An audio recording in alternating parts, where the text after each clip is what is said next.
From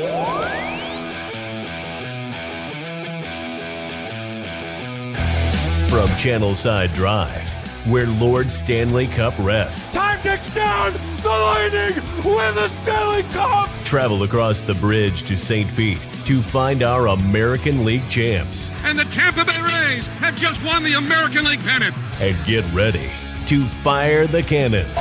Lob pass toward the end zone. Gronkowski, he makes the catch. Touchdown Tampa Bay. What a great grab by Gronk. Because it's time for another episode of Play the Bay. Play the Bay.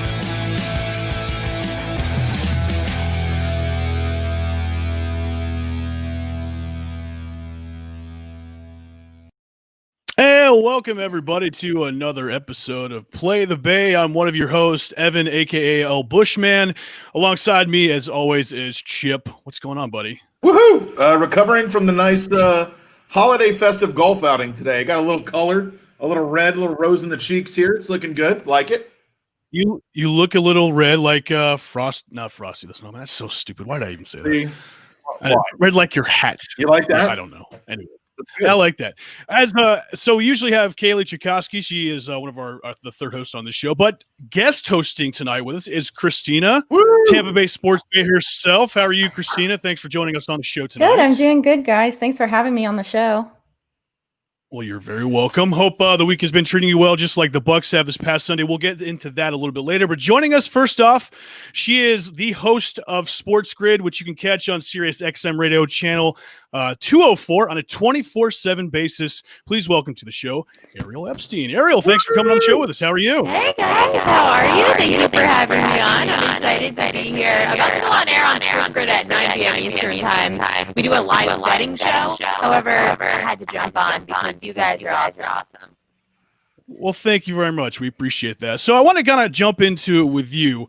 How has COVID affected the betting world this year with all sports going around, especially football, since we're in the thick of football and the NFL and everything? It's affected the handicap. It's very tough to handicap which players are going to be on the field.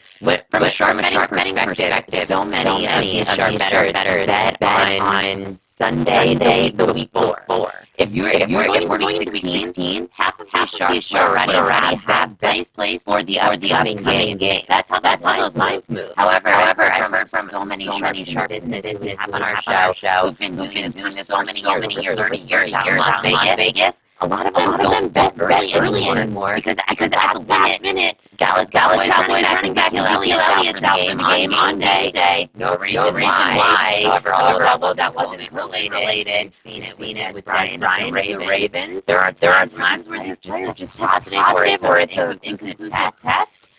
It ruins the game for some people. I think that this has just been such an unpredictable year. And now the NBA starting today, forget it. Load management is going to be through the roof. Yeah, I know that a lot of daily betting, obviously, we see. I know, Ariel, I'm getting a little bit of feedback maybe from your mic. You might want to take a quick peek at it. Got it. But I'll see. I know that I do a lot of daily fantasy and hop on and do DraftKings, FanDuel, things like that. And I kind of wanted to ask you, can you give maybe some tricks of the trade? I know I'm kind of an amateur daily fantasy person, and I feel like every time I do a lineup, everybody always beats me. I'm always last. So what can the average person do when they're doing daily fantasy sports to kind of maybe give themselves a better chance, or is it just a lost cause? Go to prop bets. If you can bet legally, go to prop bets. That's how I made the switch to gambling, because I interview a lot of daily fantasy players also. The players that win those tournaments, they have thousands of lineups in for DraftKings or FanDuel. They also have all of these different algorithms. They create their softwares. They're self-created. Oh, wow. They have all these different programs to help them to figure out what the best combination is. One thing of advice that I would give out that I know that these players do is they stack games. For example, if we want to use the Tampa Bay Buccaneers, which we wouldn't, however, you guys are based in Tampa. If you wanted to use Tom Brady, pair him up with Chris Godwin, pair him up with Mike Evans, and then you take the opposition, especially if it's a high-scoring total. Let's just say the total's at 56.5. you would then stack that game because it's supposed to be a high total according to the book. And you can decide, I'm going to take this quarterback with this wide receiver, maybe a running back, and then pair it with the opposition. Those stacks are really popular amongst the DFS players. Okay, good. One more quick question from me. I saw that you went to Syracuse, and I've always wanted to watch a game in the Carrier Dome. Have you watched NCAA basketball in the Carrier Dome? I've had so many great experiences in the Carrier Dome, football and basketball. However, when I was a junior in college, the NCAA tournament was actually hosted at the Carrier Dome. We hosted the Elite Eight and the Sweet 16. I got to watch Tom Izzo go up against Rick Pitino for Louisville, Michigan State in the Elite Eight. It was so awesome. My job, because I decided to work that NCAA tournament to help out as a free intern, my job was to be a seat filler. I had to sit behind the net, first row, for up until the last 2 minutes of the fourth quarter, and then of the second half, I'm thinking NBA, of the last few minutes of the second half, and then I would have to go and deliver some papers to the announcers. My job was to be a seat filler, though. Wow, what a great experience, though. Well worth it. I loved it. It was worth the Syracuse education that my parents paid for. They feel all the time when they write those checks out that it was well worth it, I think. Yeah, I mean, you do whatever you can to work in the sports industry. Anything you can put on your resume is worthwhile. For sure. So I know absolutely nothing about sports betting. Someone was explaining it to me the other day. And for somebody that doesn't know anything, what's like one go-to thing that you would say to help them get started in sports betting? The easiest thing to bet is to understand the spreads, the money lines, and the totals. It's the easiest part of gambling from a beginner's perspective. However, it's the toughest thing to handicap because it is the easiest thing for the books. If it's easy for you, it's easy for the books. The thing that converted me, as I was alluding to earlier, I loved daily fantasy. I loved regular fantasy. It was what I've been playing since I was in 6th grade. I got kicked out of my fantasy baseball league by 7th grade because I won it 2 years in a row, and the boys were all upset. Yep. I had to turn to a popular general public kind of league, which ended up later on being DFS. However, like you mentioned, it's very hard to win in DFS. These guys are just unbelievable, or girls, unbelievable at what they do. So I saw the props market developing on books such as FanDuel and DraftKings, where there are when FanDuel's slogan is "There's so many ways to win." There's 200 different ways to win on one football game with all the props out there. If you are somebody that loves fantasy football and you want to get involved in betting, I would say go to the props market. See if you say, oh, I think that Aaron Rodgers is going to have a day today because he's going up against the Jacksonville Jaguars. Then you can go and bet the over passing yards prop for Aaron Rodgers.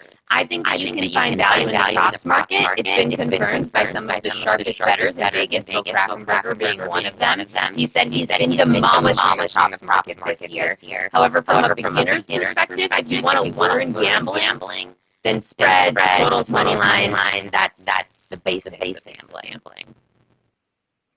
Ariel, I got to ask you a question. I mean, you're pretty big on social media, Twitter and Instagram and everything. When somebody is down on their luck on that week for betting, do they really kind of give it to you in the DMs about, you screwed me this week, I lost so much money listening to you? Do you get any kind of That's so horrible. A la death threats when it comes to people taking your advice? I got to ask the question, Chip. I have to. It's a really valid question. SportsGrid's been trying to make this switch because there are a lot of black talk about the sports gambling world in the past 2-3 years. Most people look at it as very hush. People started selling picks out in Vegas. I know a lot of people that make thousands of dollars a month of just selling picks. SportsGrid started as us being a gambling company. We're trying to make people believe that we're credible. We've made a switch over to where we don't want to be the pick. We don't want to give out picks. We want to give you the information to figure out if this pick is the right pick to make. And that's the viewer. We do give out picks. We have bets that we give out on our show. We give you our leans as direction lean in. And I'll give some props out online because what I've been doing a lot of last year. Yeah, people have said certain things about, you went on the terrible, blah, blah. Okay, well, I'm the one talking about it, and I'm the one being paid to do it. You're the one essentially paying me to do it. They're not paying me, but they're watching product, and that's what's paying me. That to me shows I have the knowledge enough to be on this podcast. I'm here to help you. You can take my information or not. All about personal responsibility, and that's up to the viewer. It doesn't affect me. I'm helping you get over these things. Get in this business or get out. Well, Ariel, thanks for coming on the show. I know you got to get ready for your show later on today or later on tonight, as it is. You can follow her on Twitter at Ariel Epstein, and also make sure to tune into her show at the Sports Grid, which you can find on Sirius XM Radio on channel 204. Ariel, thanks for coming on the show. Have a great holiday season, and I know me and Chip will be banking some bets this weekend for football, and hopefully we'll take some advice and that'll pay some dividends for us. Ariel, thanks for coming on the show. You, Ariel. Guys, Thank you. All right, Ariel Epstein. I will hopefully take her advice. I'll have to look into it a little bit this weekend.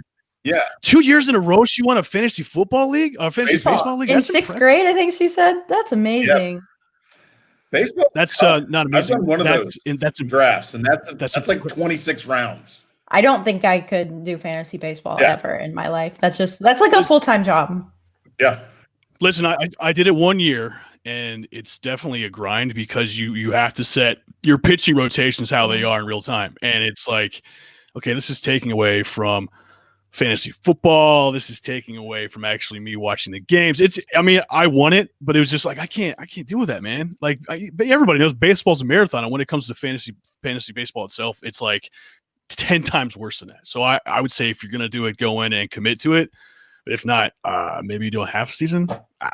Maybe like they did this year. Bring your Advil and your patience when you're going to go do that. I couldn't do that, dude. It's all good, man. Yeah.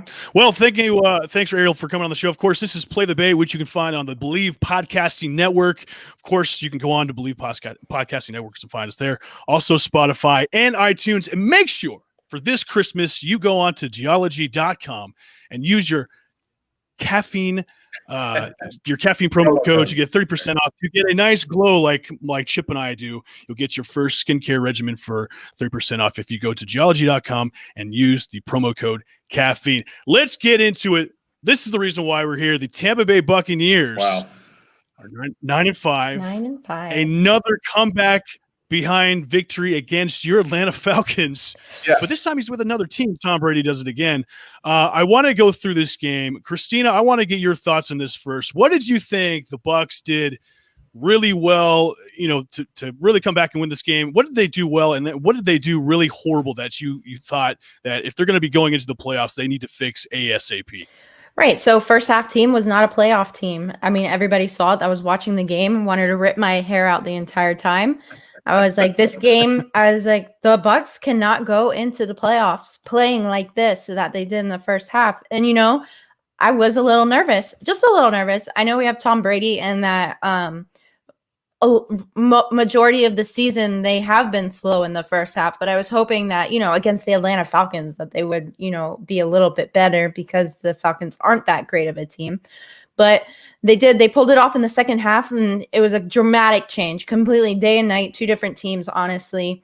The offense got it together. They found their rhythm in the second half. Tom Brady was, he became who he is. He became the GOAT with 2 touchdown passes and then lots of yards. And then defense, they came out struggling even in the third quarter. I didn't think the defense got it together until the fourth quarter, and that's when they were able to get the pressure on the quarterback and then get a couple of those big time sacks and then some big plays that they stopped. So first half Bucs team not playoff ready. Second half Bucs team definitely playoff ready. What did you guys see? Christina, so I got to let you know. So Chip is an Atlanta Falcons fan. So why are you here? Yeah, I ask myself that, and I almost want to tell Bushman every time we broadcast. I'm like, we do a Tampa podcast, so I watch the Bucs and I like the Bucs, but Evan likes to bring it up every time that I don't cheer for the Bucs, which is kind of rude.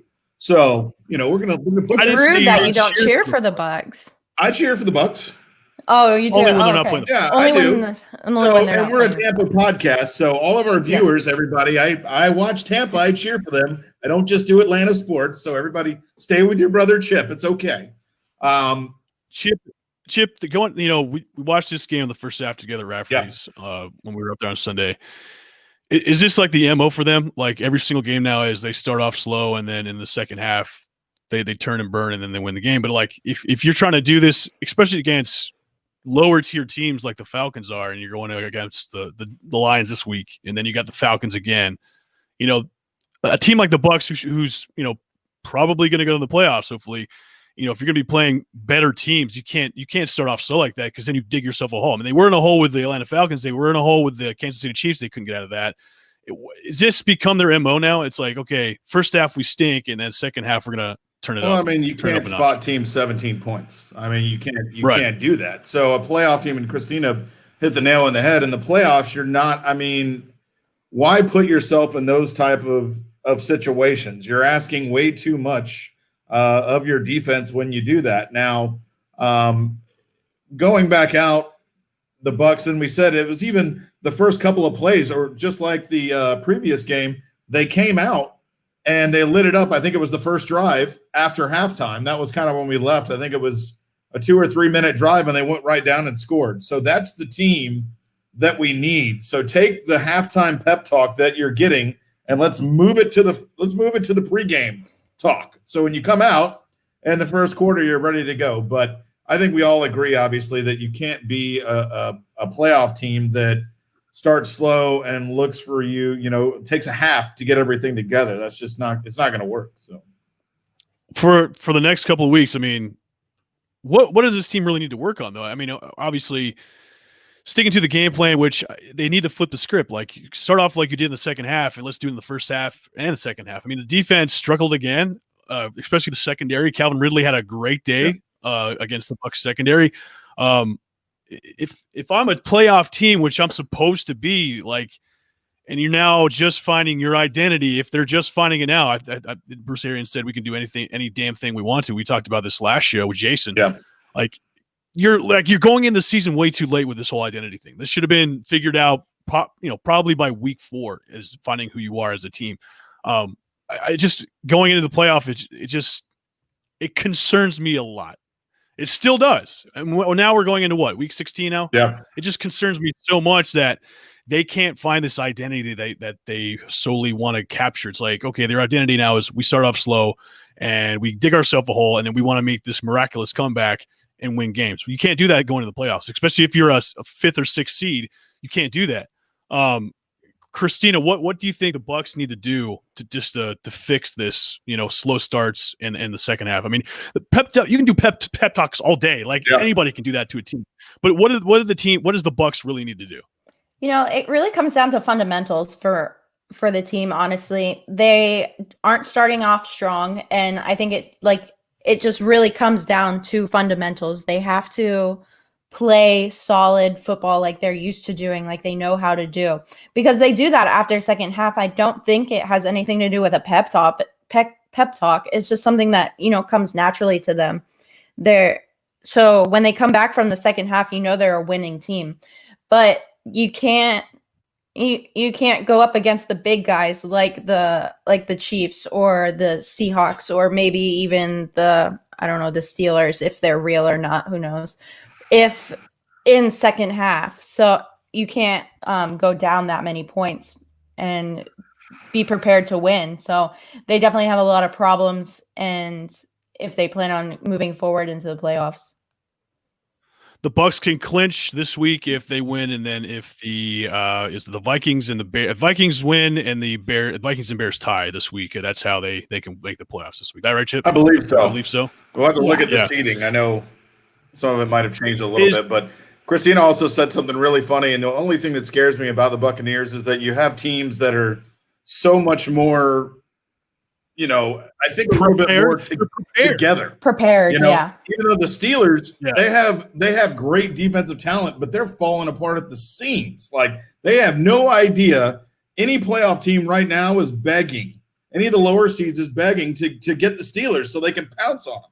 So I just don't know if this is fixable, because now this has just been how it goes. So, I mean, if you're going to be a second half team and you're going to spot teams 2 touchdowns and a field goal, that means you better get ready to bring it, on the back end. So, and the Falcons are a disaster defensively, and that's what allowed the Buccaneers to sneak back in, which most of the teams that are going to be in the playoffs are going to be very even keel.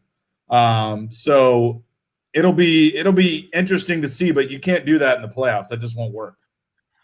Is their comeback on Sunday a big deal or no deal? I mean, it's a big deal for a win, but it's also a huge flag. I mean, it's kind of you can look at it as a big deal because you kept in it, but you go, wow, that's one of the worst defenses in the NFL, and we almost lost. Especially for a playoff team, a supposed playoff team. Like, I look at this team and I get frustrated week in and week out because they do the same things. They look good in the second half. Okay, I'm not going to take anything away from them in the second half. They look good. They look great. But like, as we talked about before, like, it's the first half that just concerns me the most. And then if you're going to the playoffs and you have to play teams like the Green Bay Packers, who you beat down badly in that game when they played them. But that was another game where they started off slow. Exactly. Started off slow. And then the Packers have really kind of turned it up a little. I mean, they had a pretty good game this past week. I mean, they pretty much, ran away with that game. But I just, you're going up against the Packers where the Packers are playing really good.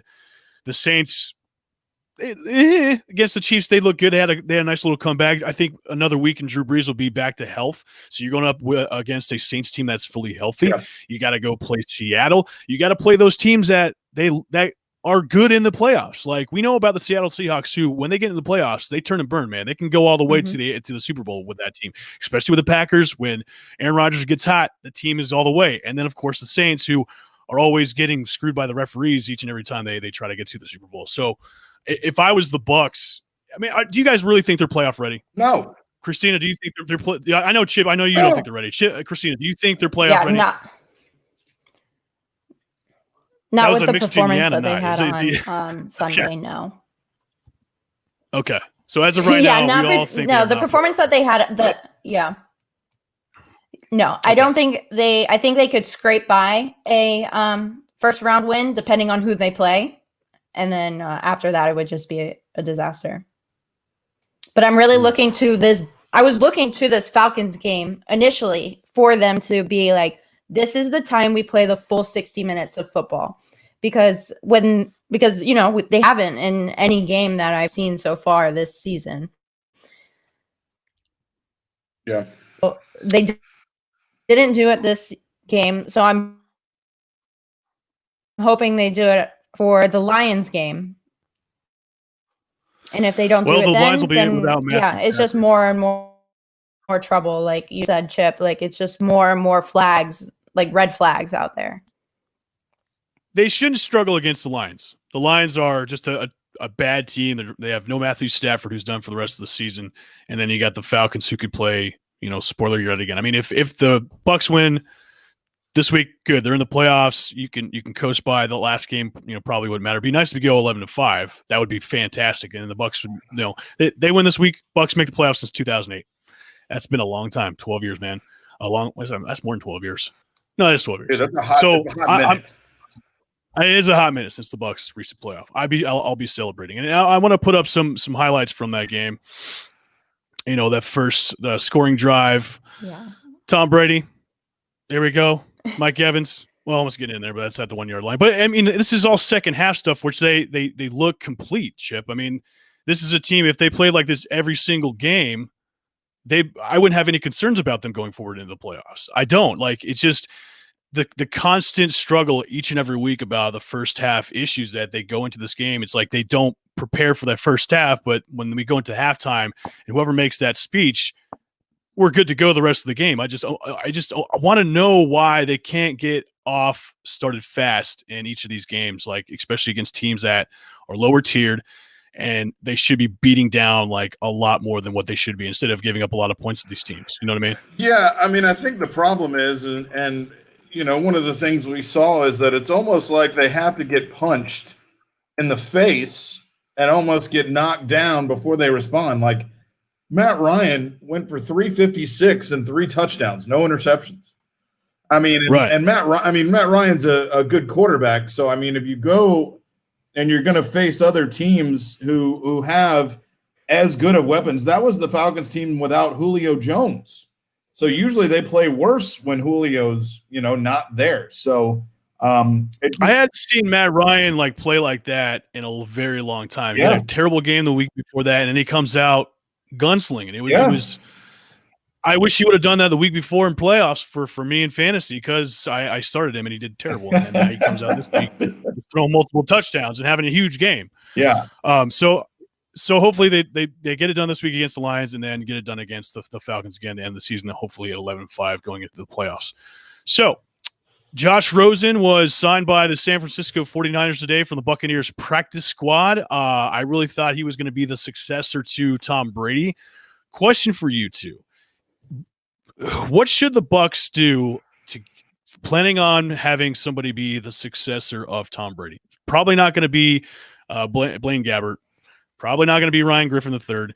Are the Bucs going to go out and try and sign somebody on free agency, or are they going to go into the draft? Probably not this year, maybe next year, and try and draft that successor to Tom Brady. Chip, what do you think? I mean, I think this is a team now that you've got Brady for another year, and you have some other needs you need to fix. So I think this is something that you look in the draft. We know the star-studded quarterbacks that are coming out, obviously, this year with Lawrence and Fields. And after that, you still have great talent. You just you look for the guys outside of the first round, probably in the second round. So, Josh Rosen, and we've talked about this before, poor boy, dear God. I mean, that guy has been through the football blender on frappe, dude. I mean, I wonder how many credit checks he has to go through each and every time he has to move to find a new spot. Like his credit report must have so many dings on it. I mean, it's like every year, and it's like every 6 months he's moving to another city. Like, okay, well, in Arizona, now Miami, in Tampa, and now San Francisco. Like, if I was his accountant, I'd be like, I know, dude. Is he married? If I was his wife, I'd be like pissed. I'd be like, dude, you're moving again. Yeah. Like, God. I hope that he can. San Francisco is a place where I think he is better. And I haven't seen him in game action in a hot minute, but I think the tools could be better than Nick Mullins and CJ Beathard. And those are the Niners quarterbacks they have. So maybe he catches on and maybe he gets an opportunity. It sounds like he might actually play. I think due to COVID or due to I think Nick Mullins was hurt. CJ Beathard, I think they said, was on the COVID list. So I don't know if he'll actually play or not. But I think the Buccaneers have to draft somebody in the next 2 years, or find somebody later in the draft, and use the scouting team and see what they can look for. I don't know QBs off the top of my head right now that will be in free agency. But as we know, the Buccaneers cap situation is gruesome. It is.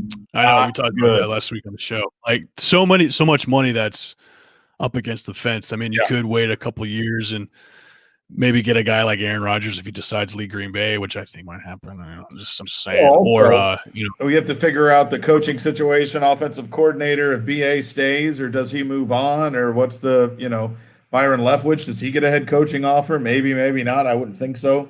I would think future wise, Brady stays for next year. BA stays on. I think Byron might be gone as OC after. I kind of think so as well. And then going into it for the season after Brady allegedly retires, if he's going to be 45 at that point. If he decides to retire, I think Arians goes too. Because I don't think Arians is going to sit around to try and mold another quarterback coming up if they draft one. Yeah. Now if they sign a free agent like a guy, like an older guy, maybe a Matthew Stafford, maybe an Aaron Rodgers, maybe somebody that can fill in kind of like what Tom Brady this year for a couple of years and then retire. Yeah. He might stay on, but I don't think BA's got the patience or the muster or even the age to say, okay, I'm going to stick around for another 5 years to see if we can mold this quarterback into be a franchise guy. I just don't see it. Yeah, and I mean that's going to be patience. I think it'll be in the draft. We get a QB sitting behind Brady. Learn would be great. Don't be surprised if Brady plays the third season. I mean, I kind of agree. With that. I mean, the Buccaneers and off the top of my head, the free agents that we're coming up with are Levante David, Chris Godwin, a couple other key players. So I mean, you're getting ready to see a Bucs team that's going to be missing their number 2 wide receiver, going to be missing one of their career linebackers. It's always been really available and good. So you're going to have a lot of holes to fill in the draft. I mean, I don't think the Bucs take a quarterback unless you're looking later rounds after the 4th, probably. Yeah. If they were going to go in the draft trying to have that mindset of we're going to draft a QB, it's going to be slim pickings. Yeah. I would say wait another year, or I would say at this point, you got Brady there. He's going to be another year, but I think on the tail end of next year, I would maybe start courting guys that are free agents that are QBs, and then go in the draft and draft a guy that can maybe sit behind a veteran for a couple of years and just see how that goes. Because I think it all depends on who's going to take over the coaching duties too. I mean, yeah, and I think that'll be a GM. I mean, that's going to be as a staff, they'll have to look and see whatever changes. If they lose a coach, if they lose an OC, everybody will have to sit down and get together to figure that out. But also, I think 1 year behind Brady can be. I mean, it can be ever changing. But I just don't see. If you're going to draft this year, the quarterback class, I think you're looking outside the 4th round, which. Guys, when you started getting the 5th, 6th, or 7th, they're mainly projects. You're seeing a guy with some athletic talent, and you're taking a shot, and you hope that he can be, like a Tom Brady who got drafted after that. So, but that's rare. I wouldn't mind it. I'm kind of sad that Josh Rosen, he was on the practice squad, and then you can get signed by anybody if you're on the practice squad. I really thought, you have him come up, sit behind Brady for this year, next, maybe bump down Ryan Griffin or Blaine Gabbert, have Rosen learn under Brady, and then Rosen would be your successor after Brady leaves. You mentioned this before, like he's gotten so many short end of the sticks when it comes to being on team. He's just like being shopped. Why they haven't done a documentary about Josh Rosen is beyond me, about how he's just not been able to start. Yeah, like you haven't no team has really given him a shot to start. Now, we've seen sample sizes in Arizona, we've seen sample sizes in Miami, but I just don't think he's been given a real shot. I think he could be a good quarterback. Just somebody's got to give him the shot. And I really thought that was going to happen when the Bucs picked him up and put him on the practice squad. But more power to him if he gets a shot in San Francisco. He's got Shanahan to learn from in that offensive scheme, and Shanahan likes young quarterbacks, so that's a good deal for him. I think the funniest thing I think about young quarterbacks, I think about a guy like Ryan Tannehill, who's set in Miami, had so-so seasons, and then you shuffle him off to a new place, gets a new system, new coach, new offense, new everything, and then he signs a $100 million deal. And I mean, Tannehill's having a great game last weekend. And so it's amazing to me that, obviously systems and players and talent, the way a quarterback is geared, you can take one or two things away from them and custom fit an offense. And really that offense for Tannehill is exactly what he needed. It's uncomplicated. He hands the ball off, and he has a deep option now in AJ Brown. And they had a great tight end as a security blanket. So he's got 3 pieces. And he just goes to those 3 pieces, wash, rinse, repeat, over, which is good. So, yeah, when you got a bell cow like Derrick Henry, you can rely on the run a lot. Yeah. I mean, we saw that last year in the AFC Championship game. So I think the Bucs need to, Rojo's going to sit out another week. Leonard Fournette gets another shot at the starting running back slot, which I think he did pretty well. I mean, he had a couple of touchdowns on the 1 yard line, but I going against teams like Detroit, you really need to have like an over 100-yard game and have a couple of touchdowns here and there. So hopefully we'll see that. So, Chip, I don't know about you. I'm ready for a birthday celebration drink. Yes, although I believe I believe we might be running late, so we will have to text Zach. Okay. Oh, wait. He is. He's saying he's not gonna go out. He's about done. He's gonna go home. So we're not gonna be meeting him out for a drink. So there you go. That's how. That's how our night's ending. What do you got for a prediction of the score on this Sunday? Against Detroit? Yeah. I'd love to see us put up 31. I'd love like a stomping. I'd love like 31-10 or something, 31-13. Now Stafford is playing. He is going to play. Is he playing? See, that might be interesting. Galladay, I think, is out though. Okay. Swift is out still, right? Swift will play. And Peterson. He played last week. Oh, okay. See, I don't know. I think it might be. I think it might be closer than what you're saying it is. That's scary. It shouldn't be. Well, I'm just saying, just the Bucs have a tough time with terrible teams. So it's no offense, Chip. I just think I think the score might be closer than what it seems, and we're all going to get frustrated in the first half. Second half, they'll turn it up, turn it burn. But I think I think we'll see a frustrating game on Sunday. And I know a lot of Bucs fans are going to be, frustrated with me for saying that. I just think that's going to happen. They're going to make people frustrated because this win they could clinch a playoff spot, and then what if they don't? You know what I mean? It's total. Like the Lions. It's total implosion if it doesn't happen this week because I think the Falcons. Wow, try that voice again. I think the Falcons tried. Scoop. I think the Falcons. Doc, you're telling me you made a time machine out of a DeLorean. So get it done. We need to get it done this weekend. Yeah, totally agree. It should be. I want a score of like 31-13, or I want that. If it's close and we see another first half like we've seen the past two games, it's going to turn my stomach. But what are we at? I'm going to say 31-24. I'm scared if that really happens. I think it might happen. And I'm an optimist. So I'm saying 31-24. Well, yeah. That's my final. We'll keep our fingers crossed. So, okay. Definitely. Well, Chip, you want to get on out of here? I think we've got some Christmas cheer to give everyone. We want to thank everyone for joining in for tonight's episode. Ariel Epstein from Sports Grid, and also Christina from Tampa Sports Bay for joining us for a little bit. I know she has some technical problems joining us and for the podcast, as well as Ariel, who they both apologize. Yes. Thanks, lady. We appreciate it. We were going to take our Thursday night off because it is the day before Christmas, but we will join you again on Sunday as Sports Caffeine when we do our NFL pregame show at Rafferty's Bar and Grill. And then we'll join you again on Tuesday night at 8 p.m. Eastern Standard Time for Play the Bay. You can follow us on Facebook at Play the Bay 2020 and also on Twitter at Play the Bay TB. Make sure to go to Believe Podcast Network. If you want to advertise with them, just contact Believe.com. Hope everybody has a great and safe holiday season. Happy holidays. Merry Christmas. Happy holidays, crazy Kwanzaa, happy Festivus to everybody. We will see you all later. It's been Play the Bay.